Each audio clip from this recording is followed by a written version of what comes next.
ವಿದ್ಯಾರ್ಥಿಗಳೇ, ಯಾವಾಗಲೂ ಕೂಡ ನಮ್ಮ ಮೇಲೆ ನಾವು ನಂಬಿಕೆ ಮತ್ತು ವಿಶ್ವಾಸವನ್ನ ಇಟ್ಕೋಬೇಕಾಗುತ್ತೆ. ಕಾರಣ, ಈಗ ಸಚಿನ್ ತೆಂಡೂಲ್ಕರ್ ಆಗಿರ್ಬೋದು, ಒಂದು ಮ್ಯಾಚ್ನಲ್ಲಿ 0 ಹೊಡೆದ ತಕ್ಷಣ ನಂಬಿಕೆಗಳನ್ನು ಕಳ್ಕೊಂಡ್ಬಿಟ್ರೆ ಇನ್ನೊಂದು ಮ್ಯಾಚ್ನಲ್ಲಿ ಸೆಂಚುರಿ ಹೊಡೆಯಕ್ಕೆ ಸಾಧ್ಯನೇ ಆಗೋದಿಲ್ಲ. ಹಾಗಾಗಿ ಇವತ್ತು Sachin Tendulkar god of cricket ಆಗಿರೋದು. ಅದಕ್ಕೆ ವಿದ್ಯಾರ್ಥಿಗಳು ಒಂದು ತಿಳ್ಕೋಬೇಕು, ಯಾವತ್ತು ತಮ್ಮ ಮೇಲಿರುವಂತಹ ನಂಬಿಕೆನ ಯಾವತ್ತೂ ಕಳ್ಕೋಬಾರ್ದು. Every student be a unique ಅಂದ್ರೆ ಎಲ್ಲಾ ವಿದ್ಯಾರ್ಥಿಗಳು ಎಲ್ಲರೂ ಸೇಮ್ ಅಲ್ಲ, they have a different qualities. ಹಾಗಾಗಿ ನಿಮ್ಮಲ್ಲಿರುವಂತಹ ಏನಿದೆ ಆಕ್ಟಿವಿಟೀಸ್ನ ಹೊರಗೆ ತನ್ನಿ, ಅದ್ರ ಮೇಲೆ ಕಾನ್ಸಂಟ್ರೇಟ್ ಮಾಡಿ, ನೀವು ಮುಂದಿನ ದಿನಗಳಲ್ಲಿ ಸಾಧನೆ ಮಾಡ್ತೀರಂತ ಈ ಸಂದರ್ಭದಲ್ಲಿ ಹೇಳ್ತೇನೆ. ಹಾಗೆ ನಾನು ಕಂಡಿರುವಂತೆ ಏನು ಈ ಪ್ರಪಂಚದಲ್ಲಿ ಅಥವಾ ಈ ಭೂಮಿ ಮೇಲೆ ಬಹಳಷ್ಟು ಜನ ಅಸಾಧ್ಯ, ಅಸಂಭವ ಅನ್ನುವಂಥ ಪದಗಳು ಇದಾವೆ ಅಂತ ಅನ್ಸುತ್ತೆ. ಆದ್ರೂ ಕೂಡ ಕೆಲವು ವ್ಯಕ್ತಿಗಳು ಈ ಅಸಾಧ್ಯ, ಅಸಂಭವ ಅನ್ನುವಂಥ ಪದಗಳು ಇಲ್ಲ ಅನ್ನೋ ರೀತಿಯಲ್ಲಿ ನಮಗೆ ತೋರಿಸಿ ಉದಾಹರಣೆಗಳನ್ನ ಇದಾವೆ. ಮೊದಲನೇದಾಗಿ ಅತಿ ದೊಡ್ಡ ಸೈಂಟಿಸ್ಟ್ ಆಗಿರುವಂತಹ ಲಿಡಿ ಫಾರೆಸ್ಟ್ ಅವರು ಒಂದು ಸ್ಟೇಟ್ಮೆಂಟ್ ಅನ್ನ ಕೊಡ್ತಾರೆ. ಆ ಸ್ಟೇಟ್ಮೆಂಟ್ ಏನಪ್ಪಾ ಅಂದ್ರೆ, ಏನು ಈ ಭೂಮಿ ಮೇಲಿರುವಂತಹ ಯಾವ ವ್ಯಕ್ತಿಯೂ ಕೂಡ ಚಂದ್ರನ ಬಳಿ ಹೋಗೋದಕ್ಕೆ ಸಾಧ್ಯನೇ ಇಲ್ಲ. It is A highly impossible ಅನ್ನುವಂತ ಒಂದು ಸ್ಟೇಟ್ಮೆಂಟ್ ಅನ್ನ ಕೊಡ್ತಾರೆ. ಯಾಕಂದ್ರೆ ಪ್ರತಿಯೊಬ್ಬ ವ್ಯಕ್ತಿಯು ಕೂಡ ಹಿರಿಯರು, ದೊಡ್ಡವರು ಹೇಳಿರುವಂತಹ ಮಾತನ್ನ ಪಾಲಿಸುವಂಥದ್ದು. ತಲೆ ಕೊಡದಲೆ ಇಲ್ಲ, ನಾವು ಈ ಭೂಮಿ ಮೇಲಿರುವಂತಹ ಎಲ್ಲಾ ವಸ್ತುಗಳಂದ್ರೆ ಕುರ್ಚಿ ಆಗಿರ್ಬೋದು, ಮನುಷ್ಯರಾಗಿರ್ಬೋದು, ಟೇಬಲ್, ಪ್ರತಿಯೊಂದು ಕಾರ್, ಬೈಕ್, ಈ ರೀತಿಯಾದಂತ ಎಲ್ಲಾ ವಸ್ತುಗಳನ್ನ ನಾವು ಹಕ್ಕಿಯಂತೆ ಆಕಾಶದಲ್ಲಿ ಹಾರಿಸ್ತೇವೆ ಅಂತೇಳಿ ಕೇವಲ ಸೈಕಲ್ ಪಾರ್ಟ್ಸ್ ಗಳಿಂದ ಮಾಡಿ ರೈಟ್ ಸಹೋದರಿ ಇವತ್ತು ನಮಗೆ ವಿಮಾನವನ್ನ ಕಂಡುಹಿಡಿದಿದ್ದಾರೆ. ಇವೆಲ್ಲ ನಮ್ಮ ಮುಂದೆ ಇರುವಂತ ಅಸಾಧ್ಯವನ್ನಂತಹ ನಿದರ್ಶನಗಳನ್ನ ಸಾಧ್ಯವಾಗಿ ಮಾಡಿರುವಂತ ನಿದರ್ಶನಗಳು. ಹಾಗೆ ವಿಲ್ಮಾ ರುಡೋಲ್ಫ್ ಅನ್ನುವಂತ ಒಬ್ಬ ಚಿಕ್ಕ ಬಾಲಕಿ, ಆ ಬಾಲಕಿ ತನ್ನ ಚಿಕ್ಕ ವಯಸ್ಸಿನಲ್ಲಿದ್ದಾಗ ಪೋಲಿಯೋ ಅಟ್ಯಾಕ್ ಆಗುತ್ತೆ. ಪೋಲಿಯೋ ಅಟ್ಯಾಕ್ ಆದಾಗ ಡಾಕ್ಟರ್ ಒಂದು ಮಾತನ್ನ ಹೇಳ್ತಾರೆ, you will never walk in the future, you will never walk in the future ಅಂತಕ್ಕಂಥ ಮಾತನ್ನ ಹೇಳ್ತಾರೆ. ಬಟ್ ಅವರ ತಾಯಿ ಒಂದು ಮಾತನ್ನ ಹೇಳ್ತಾಳೆ ಆ ಹುಡುಗಿಗೆ, no you will walk. But ಆ ಹುಡುಗಿ ನಂಬಿಕೆ ಇಟ್ಟಿದ್ದು ಡಾಕ್ಟರ್ ಮೇಲಲ್ಲ, ತನ್ನ ತಾಯಿಯ ಮೇಲೆ ನಂಬಿಕೆ ಇಡ್ತಾಳೆ. ಮುಂದಿನ ದಿನಗಳಲ್ಲಿ ಆ ಹುಡುಗಿ ಒಲಿಂಪಿಕ್ಸ್ ನಲ್ಲಿ 3 ಗೋಲ್ಡ್ ಮೆಡಲ್ಸ್ ನ ಪಡಿತಾಳೆ.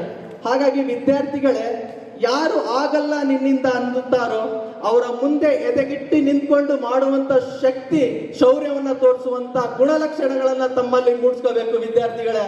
ಯಾವುದು ಸಾಧ್ಯ, ಅಸಾಧ್ಯ ಅನ್ನುವಂಥದ್ದು ಈ ಪ್ರಪಂಚದಲ್ಲಿ ಯಾವುದೂ ಇಲ್ಲ. ಎಲ್ಲವೂ ಸಾಧ್ಯ, ಎಲ್ಲವನ್ನು ಮಾಡುವಂತಹ ಶಕ್ತಿ ನಮ್ಮಲ್ಲಿದೆ. ಮಾಡುವಂತಹ ಯೋಚನೆಗಳನ್ನ ಮಾಡಬೇಕಾಗುತ್ತೆ. ಹಾಗೆ ವಿದ್ಯಾರ್ಥಿಗಳೇ, ನಿಮಗೆಲ್ಲರಿಗೂ ಗೊತ್ತಿರುವ ಹಾಗೆ ಅತಿ ದೊಡ್ಡ ಸೈಂಟಿಸ್ಟ್ ಆಗಿರುವಂತ ಐನ್ಸ್ಟೀನ್ ಅವರು ಎಲ್ರಿಗೂ ಗೊತ್ತಿದೆ. ಐನ್ಸ್ಟೀನ್ ಅವರು ಒಂದು ದಿನ ಒಂದು ಚೀಟಿಯನ್ನ ಹಿಡ್ಕೊಂಡು ಮನೆಗೆ ಬರ್ತಾರೆ. ಆ ಚೀಟಿಯನ್ನ ಹಿಡ್ಕೊಂಡು ಬಂದು ಮನೆಗೆ ಕೊಟ್ಟಾಗ ಆ ಚೀಟಿನ ಪ್ರಿನ್ಸಿಪಾಲ್ ಅವರು ಆ ಚೀಟಿನ ಕೊಟ್ಟಿರ್ತಾರೆ ಆ ಮಗುವಿಗೆ. ಆ ಚೀಟಿನ ಆ ಮಗು ಬಂದು ಅವರ ತಾಯಿ ಬಳಿ ಕೊಡುತ್ತೆ. ಅವರ ತಾಯಿ ಆ ಚೀಟಿನ ತಗೊಂಡು ಆ ಮಗು ಮುಂದೆ ಓದುತ್ತೆ, ಪೋಷಕರೇ ನೋಡ್ರಿ, ನಿಮ್ಮ ಮಗುವನ್ನ ಕಲಿಸುವಂತಹ ಶಕ್ತಿ, ಸಾಮರ್ಥ್ಯ ನಮ್ಮ ಶಿಕ್ಷಕರಿಗಿಲ್ಲ. ಅಂದರೆ ನಿಮ್ಮ ಮಗು ಬಹಳ ಬುದ್ಧಿವಂತ ಮಗು. ಆ ಬುದ್ಧಿವಂತಿಕೆಯನ್ನ ಕಲಿಸುವಂತ ಬುದ್ಧಿವಂತ ಟೀಚರ್ಸ್ಗಳು ನಮ್ಮಲ್ಲಿಲ್ಲ. ನಿಮ್ಮ ಮಗು ಬಹಳ ಉತ್ತಮವಾಗಿರುವಂತಹ, ಅತ್ಯುತ್ತಮವಾಗಿರುವಂತಹ ಮುಂದೆ ಒಬ್ಬ ಸೈನ್ಸ್ ಆಗುತ್ತಾನೆ ಅಂತ ಆ ಚೀಟಿನಲ್ಲಿ ಬರೆದಿರೋ ತರ ತಾಯಿ ಓದ್ತಾಳೆ. ತಾಯಿ ಓದಾದ್ಮೇಲೆ ನಿಮಗೆಲ್ರಿಗೂ ಗೊತ್ತಿರುವ ಹಾಗೆ ಐನ್ಸ್ಟೀನ್ ಮುಂದೊಂದು ದಿನ ಅತಿ ದೊಡ್ಡ ಸೈಂಟಿಸ್ಟ್ ಆಗಿ ಹೊರಹೊಮ್ಮುತ್ತಾರೆ. ಒಂದು ದಿನ ತನ್ನ ಮನೆಯನ್ನ ಬೇರೆ ಕಡೆ ವರ್ಗಾವಣೆ ಮಾಡಬೇಕಾದ್ರೆ, ಎಕ್ಸ್ಚೇಂಜ್ ಮಾಡಿಸ್ಬೇಕಾದ್ರೆ ಆ ಮೇಲೆ ಒಂದು ಶೆಲ್ಫ್ ಮೇಲೆ ಒಂದು ಚೀಟಿ ಕಾಣಿಸುತ್ತೆ. ಆ ಚೀಟಿನ ಎತ್ಕೊಂತಾರೆ.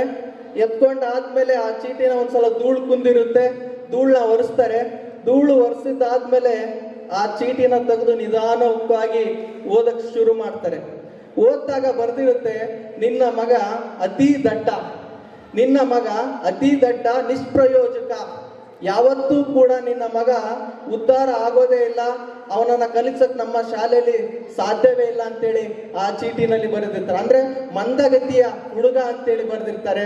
ಅದೇ ಅವತ್ತಿನ ದಿನ ಆ ತಾಯಿ ಮೋಟಿವೇಟ್ ಮಾಡದಲ್ಲೇ ಹುಡುಗನಲ್ಲಿ ನಂಬಿಕೆಯನ್ನ ಇಡೋದ್ ಬದ್ಲಿ ಬೇರೆ ಏನಾದ್ರೂ ನೆಗೆಟಿವ್ ಆಗಿ ಹೇಳಿದಿದ್ರೆ ಇವತ್ತಿನ ದಿನ ಈ ಪ್ರಪಂಚಕ್ಕೆ ಉತ್ತಮ ಶ್ರೇಷ್ಠ ಸೈಂಟಿಸ್ಟ್ ನಮಗೆ ದೊರಕ್ತಾ ಇರಲಿಲ್ಲ.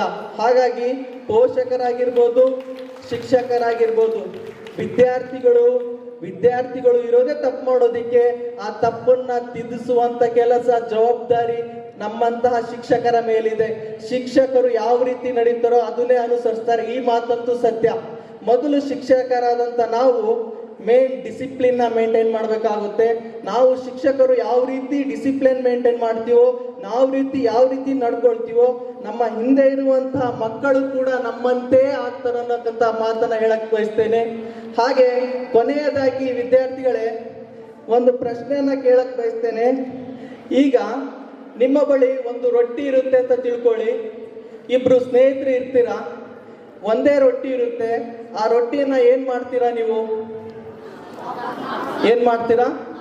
ಆಫ್ ಮಾಡಿ ಹಂಚ್ಕೊಂಡ್ ತಿಂತೀರಾ. ಬಟ್ ನಿಮಗೆ ಗೊತ್ತಿಲ್ಲ, ಕಾಲ ಇವತ್ತಿನ ದಿನ ಬಹಳ ಮುಂದುವರಿದಿದೆ. 5G ನೆಟ್ವರ್ಕ್ ಅಲ್ಲಿ ಇದೀವಿ ನಾವು. ಹಾಗಾಗಿ ವಿದ್ಯಾರ್ಥಿಗಳೇ, ನಾವು ಆಫ್ ರೊಟ್ಟಿನ ಹಂಚ್ಕೊಳ್ಳೋ ಬದ್ಲಿ ಇನ್ನೊಂದು ರೊಟ್ಟಿನ ಸಂಪಾದನೆ ಮಾಡಿ ಹೊಟ್ಟೆ ತುಂಬಾ ತಿನ್ನುವಂತಹ ಲಕ್ಷಣಗಳನ್ನ ಬೆಳೆಸ್ಕೋಬೇಕು. ಅರ್ಧಂಬಟ್ಟೆ ಇರುವಂತ ಕಾರ್ಯವನ್ನ ಮಾಡಬಾರ್ದು. ಮುಂದಿನ ದಿನಗಳಲ್ಲಿ ನಮ್ಮ ವಿದ್ಯಾರ್ಥಿಗಳು ಈ ಕಾಲೇಜಿಗೆ ಉತ್ತಮವಾಗಿರುವಂತಹ ಅಂಕವನ್ನ ಗಳಿಸ್ತಾರೆ.